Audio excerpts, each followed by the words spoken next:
Ну что ж, всем огромный привет, я безумно рада видеть вас на своем канале, и это строительство в Sims 4. Сегодня я решила построить марокканскую квартиру. На самом деле вдохновилась я множеством разнообразных картинок на Пинтересте и просто в интернете. Прямо специально искала картинки подобного формата, чтобы чем-то вдохновиться, искала как и просто восточные квартиры, дизайн восточных квартир, так, конечно же, искала и квартиры в марокканском стиле и нашла достаточно большое количество картинок, которые, собственно, и подтолкнули меня на строительство данной квартиры. Сегодня я поподробнее расскажу вам про эту квартиру, мы с вами все посмотрим и обсудим. Так что давайте без долгих вступлений скорее начнем. Начать, наверное, хочется с того, что квартиру я выбрала Culpeper House 19. В описании я тоже обязательно укажу адрес квартиры. Это для тех, кому неудобно каждый раз открывать ролик и смотреть, что там за адрес, поэтому не переживайте, в описании все будет указано. Эта квартира мне, в принципе, подошла полностью по размерам, и еще также она подошла мне тем, что у нее есть балкон. Балкон мне был просто необходим, потому что, марокканская квартира, хотелось обустроить балкон с множеством цветов, каких-то мягких диванов, еще чего-то. В общем, мне хотелось такую зону сделать, да, небольшой такой оазис, да, в квартире, чтобы было обилие растений и всего прочего. Поэтому мне нужна была квартира с балконом, а таких в Sims на самом деле достаточно немного, и это большая беда, как мне кажется, потому что чем больше квартир с балконами, тем можно интереснее строить эти балконы, а у нас, к сожалению, их не так много. Но все же одна квартирка с балконом у нас есть, и она мне более чем подошла и по размерам, и я смогла сделать в ней адекватную нормальную планировку. На самом деле на планировку подтолкнула меня тоже картинка из интернета. Я увидела кухню вот такой формы, которую я построила, и от этой кухни я и начала все свое строительство. Я начала планировать эту квартиру именно с зоны кухни. И таким образом у меня получилось несколько зон. Зона кухни, зона столовой, зона гостиной-зона кабинета, скажем так, такая рабочая зона. Также в квартире получилось 2 спальни и 2 ванной комнаты. Но также есть в квартире небольшой коридорчик, но он совсем прямо маленький. Хочется, наверное, на каждой зоне остановиться по отдельности, потому что, наверное, есть что рассказать. Кухня находится, скажем так, в самом центре, практически в самом центре квартиры. После того, как вы попадаете в квартиру, вы сначала попадаете в небольшой коридор, и уже после этого сразу же попадаете на кухню. Кухню я подняла на небольшую платформу, тем самым смогла разграничить и визуально зонировать пространство, и к тому же кухню я выделила плиткой, то есть пол на кухне очень яркий, он выполнен плиткой, поэтому получилось еще такое визуальное зонирование кухни от столовой и кухни от гостиной. Кухня получилась очень яркой, достаточно просторной, на ней достаточно места для приготовления еды, и на ней есть все самое необходимое, что может пригодиться вашим персонажам в быту. Следующая зона, в которую вы попадаете, это зона столовой. Она достаточно небольшая, но в принципе получилась достаточно уютная. Я постаралась украсить ее цветами, какими-то вот такими мелкими деталями, напоминающими Восток, которые навевают, да, вот эту тематику Востока. Поэтому мне зона столовой в принципе более-менее нравится, как и зона кухни, да и в принципе как и вся квартира мне очень нравится. Я осталась ей очень довольна. Следующая зона после столовой это уже гостиная. Она достаточно небольшая, но очень уютная. В нее вместилось не так много, в ней нет телевизора, к сожалению. Но мне кажется, в такой квартире телевизор не нужен, потому что вокруг просто полное буйство красок, и здесь телевизор, мне кажется, просто по тематике даже не вписался бы. Мне не хотелось использовать какую-то суперсовременную технику в этой квартире, мне хотелось, чтобы она была именно вот такой колоритной, восточной, которая будет пахнуть пряностями, всем таким. В общем, мне хотелось такого ощущения, поэтому я старалась по минимуму техники ставить в этой квартире. Она, конечно же, здесь присутствует, не переживайте, есть и компьютер, есть какая-то кухонная техника и утварь, но все же этой техники здесь по минимуму. Что касается зоны гостиной, то она сама по себе небольшая, но есть еще продолжение гостиной. Это такая небольшая рабочая, скажем так, зона, в которой я установила небольшой камин и поставила рабочий стол с компьютером. Как раз таки мне показалось, что в квартире просто необходим рабочий стол с компьютером. Неважно, может быть этот рабочий стол будет использоваться по назначению для работы, либо же просто чтобы персонажи как-то развлекались, играли в компьютерные игры или просто сидели в интернете. И что еще хочется сказать, что вот кухня, столовая, гостиная и вот эта рабочая зона, это все единое большое пространство, которое я не стала делить стенами, арками, дверями. Мне хотелось, чтобы это была одна большая зона, просто я старалась ее зонировать какими-то люстрами, коврами, платформами, я не знаю, там какими-то перегородками. В общем, я просто постаралась зонировать это пространство, чтобы оно стало более понятным, чтобы было видно, где кухня, где гостиная, где столовая, чтобы персонажи могли уединиться в каждой из этих зон. И мне кажется, у меня получилось это довольно неплохо. Про общие зоны я вроде бы сказала, так кратенько пробежалась, теперь хочется остановиться на зонах спален. Спален в этой квартире получилось две, и одна из них достаточно такая роскошная, как мне кажется. У меня получилось оформить очень приятную, красивую зону у кровати. Я подняла кровать на небольшую платформу, сделала небольшую арку, и таким образом у меня получилась довольно необычная зона у кровати. Мне не хотелось использовать просто обычные кровати, которые вот просто есть у нас в игре, да, мне хотелось как-то приукрасить это. Я еще даже за кадром пыталась как-то поработать со шторами, чтобы это пространство было зонированным и очень уютным, но решила оставить это как-нибудь на потом. Вот, потому что спальня небольшая, и шторы занимали слишком много места, и тем самым забирали все пространство свободное. Мне не хотелось этого, я хотела, чтобы спальня осталась более-менее просторной. В принципе, как и вся квартира, я старалась не перебарщивать с декором. Здесь очень большое количество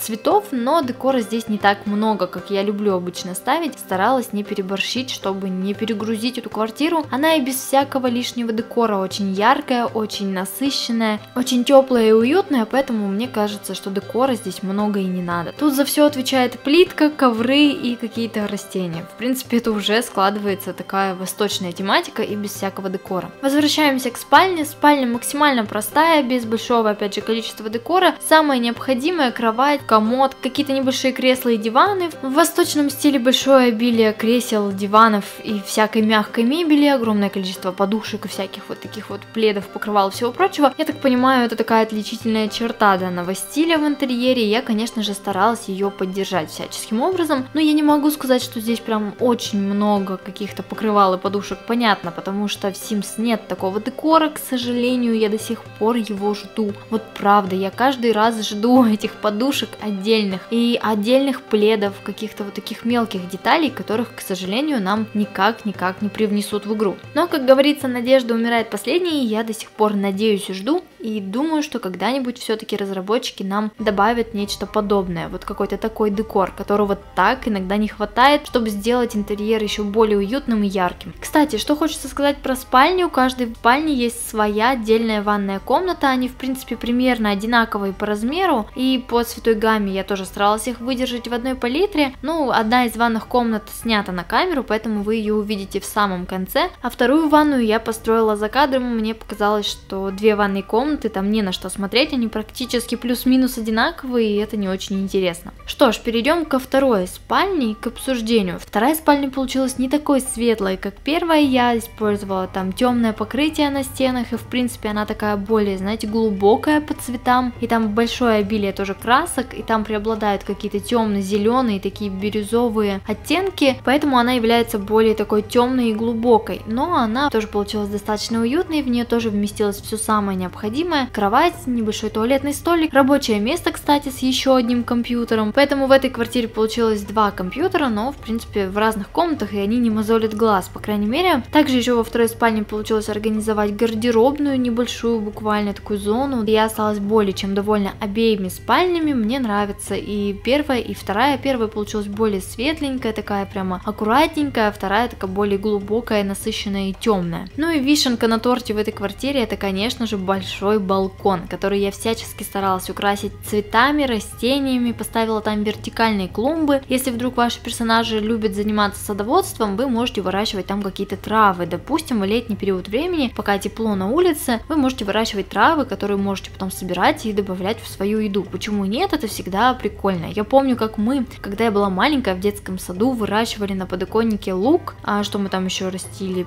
Укроп, по-моему, еще что-то, ну, в общем, такие травы, да, не знаю, нам это нравилось, в детском саду воспитатели нам прям рассказывали, показывали, как это делать, и мне почему-то это запомнилось, это было так прикольно. У нас на подоконниках в группе стояли вот такие вот горшочки длинные с луком, с укропом и еще с чем-то, по-моему, ну, я не помню так точно, про лук запомнила на 100%, а вот про что там было еще, не помню, к сожалению, но вот был такой вот интересный у нас экспириенс. Также на балконе я постаралась поставить какие-то диваны, кресла, также там разместился мольберт на тот случай, если персонаж любит заниматься рисованием, ну или просто рисует для себя в качестве расслабления, поэтому я решила добавить там мольберт. Также там стоит небольшой столик, два стула и огромное множество разнообразных растений, пальмы какие-то, просто растения, также растения на стенах, какие-то свисающие лианы и всякие прочие тропические растения. Мне показалось, что так смотрится максимально уютно. Также постаралась украсить балкон лампочками, какими-то фонариками, и все это так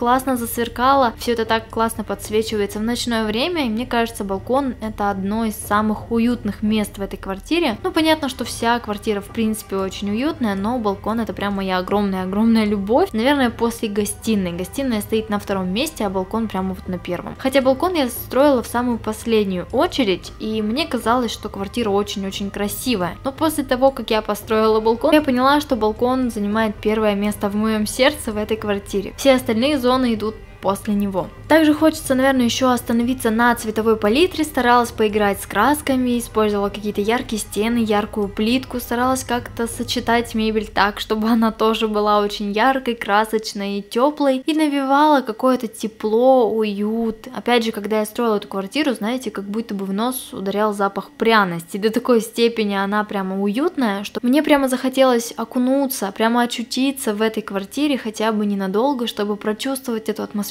посидеть на этих мягких диванах, приготовить что-то на этой уютной, классной кухне, и мне прямо хочется видеть чего-то подобного в жизни. Я, к сожалению, в таких квартирах ни разу не была, вот именно чтобы с таким дизайном, с какими-то такими вот яркими элементами, с кучей такого классного восточного декора, но я бы очень хотела очутиться. На самом деле, когда я искала картинки для данного строительства, я перелопатила очень-очень много всяких восточных фотографий, и знаете, я прямо не знаю, я очень хочу очутиться где-нибудь в восточной стране, неважно какая это страна будет, либо Объединенные Арабские Эмираты, либо что-то вот подобного формата, возможно даже Египет, да в принципе подойдет даже Турция, потому что даже в Турции есть классные колоритные местечки, в которые хочется попасть, по которым хочется прогуляться, посмотреть, пофотографировать, просто насладиться этой атмосферой, поэтому мне прямо дико захотелось побывать в какой-то такой стране Ближнего Востока, но вот не знаю, когда-нибудь исполнится эта моя мечта или нет. Я всегда питала любовь к таким странам, и я уже об этом говорила, когда строила дом Оазис.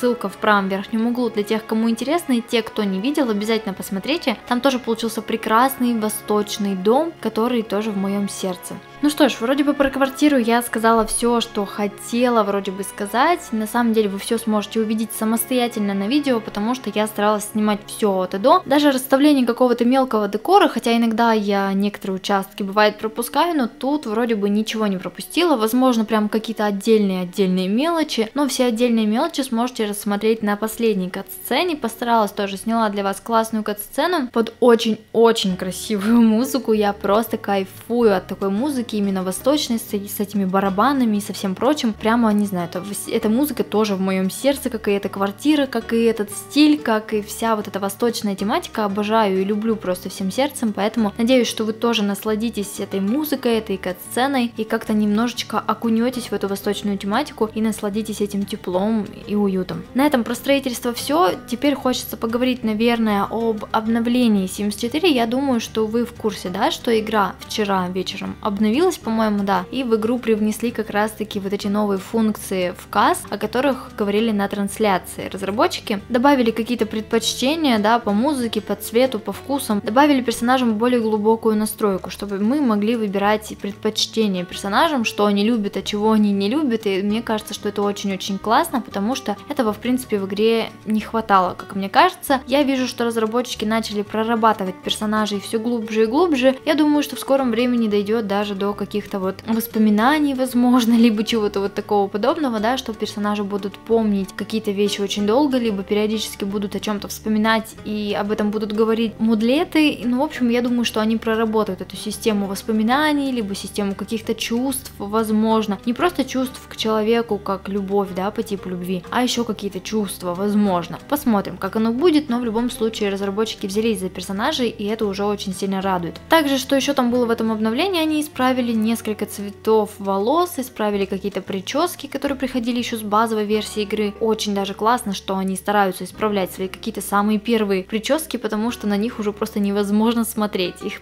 не используешь просто потому, что они плохого качества, видно, что они самые-самые первые. Это, в принципе, неплохо, что в игре остаются такие предметы. Видно хотя бы рост, что есть какой-то рост в качестве предметов, в качестве причесок, в качестве скинтонов, да всего чего угодно. Качество проработки проработки всех мелочей и деталей в разы выросла, и это в принципе радует, но еще и радует то, что разработчики начали обращать внимание на старые объекты и начали их дорабатывать. Мне кажется, что это очень классно. В комментариях можете поделиться своим мнением, что вы думаете насчет вот этой новой функции FCAS, об этих предпочтениях, об всяких любимых штуках, музыкальных жанрах и всем прочем, о любимых цветах, в общем, об этой новой функции, которую добавили в игру, что вы о ней думаете, как она вам нравится или не нравится, пригодится она вам или нет, как вы думаете, потому что мне кажется, что она может пригодиться в игре, и она как-то более кастомизирует персонажа, что ли, она делает его более глубоким и как бы добавляет реализма, потому что все мы с вами что-то любим, что-то нет, допустим, какой-то цвет нам нравится больше, а какой-то не нравится совсем, и это абсолютно нормально, и этого, мне кажется, не хватало в игре. У нас с вами еще остается время, и мне еще хочется, наверное, поотвечать на вопросы, потому что за последнее время что-то вы мне задаете очень-очень много вопросов, за это всем огромное спасибо. Конечно же, я буду стараться в каждом ролике понемножечку на них отвечать, не на все сразу, так по чуть-чуть будем делить на несколько видео, и таким образом я думаю, что смогу ответить на все вопросы, которые поступают в мой адрес, но если у вас еще есть вопросы ко мне, вы можете их задавать под этим роликом, либо там, где вам удобно, можете задать ВКонтакте, но лучше, конечно, на ютубе, потому что я их себе скриншочу сразу на телефон и про них таким образом не забываю, потому что если я увижу вопрос ВКонтакте, я могу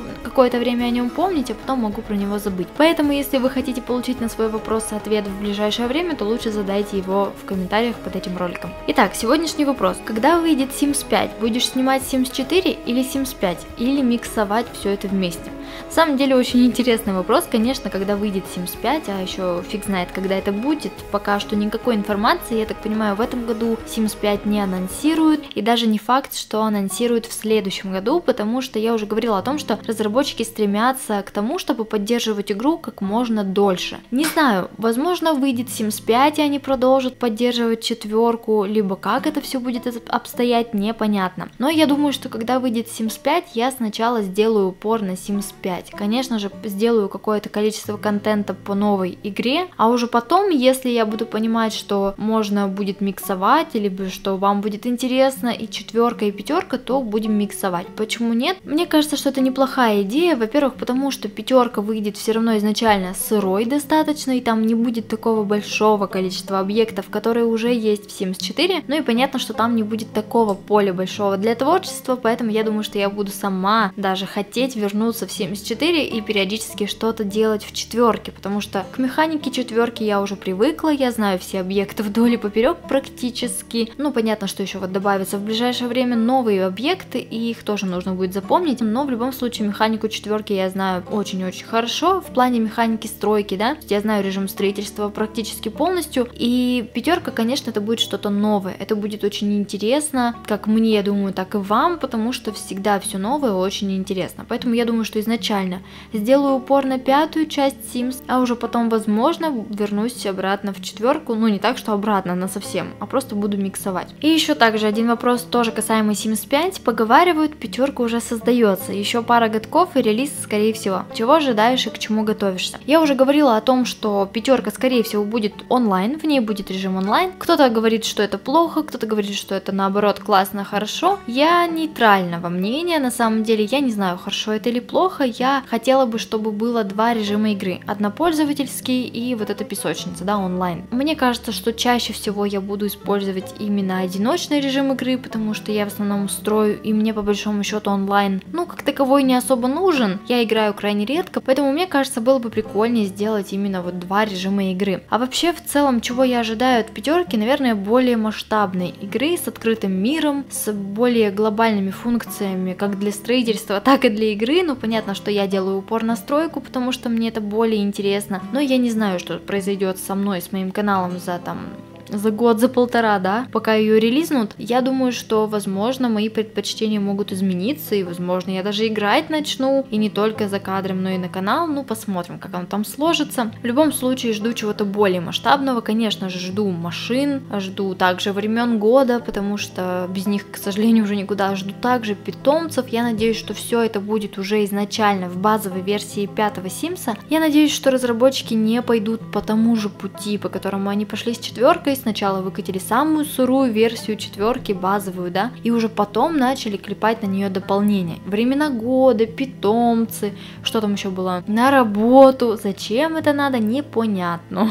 Вот реально, мне хотелось бы, чтобы все это было в 5, изначально в базовой версии игры. Открытый мир, погода, животные, разные работы, там, карьеры и все прочее. Мне хотелось, чтобы функционал у 5 был гораздо больше, и чтобы, скорее всего, это были не дополнения, а больше обновления на игру. Понятно, что это вряд ли случится, потому что у Electronic Arts, видимо, есть какая-то своя политика, которой они придерживаются. Поэтому я думаю, что вряд ли мы с вами увидим просто игру, условно, там, изначально за 3, 4, 5 даже тысяч рублей, да, и только потом уже будут навешивать на нее просто бесплатное обновление. Такое случится вряд ли, но, возможно, только в прекрасном сне. Вот, поэтому я ожидаю очень масштабного какого-то проекта, но не знаю, поживем, увидим, все равно ее когда-нибудь релизнут, и мы с вами посмотрим, оправдались ли мои, в частности, ожидания. Хочется также узнать у вас, чего ожидаете от 5 вы. Я уже, по-моему, задавала такой вопрос, но он как-то иначе звучал, и тогда было не так много комментариев. Можете поделиться сейчас своим мнением, если оно у вас есть. Насчет 5 части Sims, мне будет интересно почитать ваши размышления на этот счет. Ну что ж, думаю, что на сегодня на этом можно заканчивать. Я рассказала вам про квартиру, постаралась остановиться на всяких деталях, также уделила время новому обновлению игры и также поотвечала на ваши некоторые вопросы. Так что да, я всех благодарю за просмотр, но, конечно же, прежде чем уйти и закрыть данный ролик, не забывайте подписываться на канал и нажимать на колокольчик для того, чтобы не пропускать новых и интересных видео. Также не забывайте опускаться в описании и чекать все ссылки на социальные сети. А еще теперь на канале появилась функция спонсорства. Оформив ее, вы получите от меня бонусы в виде моих закадровых построек. Для тех, кому интересно, ссылка есть в описании. А еще, если вам не сложно, вы можете поделиться этим роликом со своими друзьями для того, чтобы новые зрители узнавали о канале. Ну а также не забывайте написать комментарий и поставить большой пальчик вверх, если вам понравилось это видео. Ну а на этом у меня на сегодня все. Я всех благодарю за просмотр,